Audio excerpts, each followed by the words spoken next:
Hey, sixth graders, this is Mr. Zook. I wanted to go over the things I talked about in today's lesson in case you needed a second dose to make sure you understand how to do it.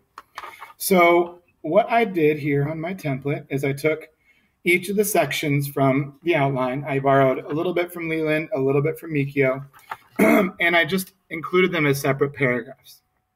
The first thing I want you to focus on is how you used your evidence. So I have two quotes from Leland here. The first one says on page 78, the first one says people watched him and seemed to be relieved when he left the garden. I want you to pay attention to how I did this. I introduced it by saying the page number, 78. People were responding to Royce that way. I was explaining my paragraph before. Then I said, in quotations, people watched him and seemed to be relieved when he left the garden. It's really important to put quotations, and I should have put a period at the end.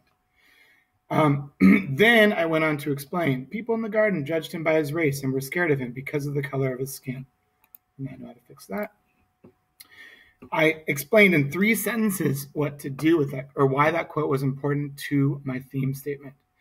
Then I go down and I start explaining my second quote, and I had to really set it up because it doesn't make sense just by itself.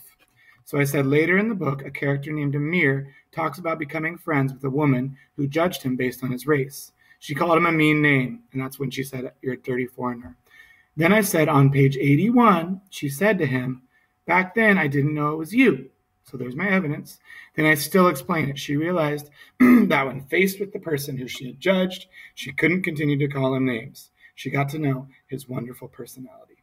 So this video is specifically on taking those evidence, those quotes from the book, and putting them into your writing so they make sense. Don't just throw them there. Make sure that they make sense.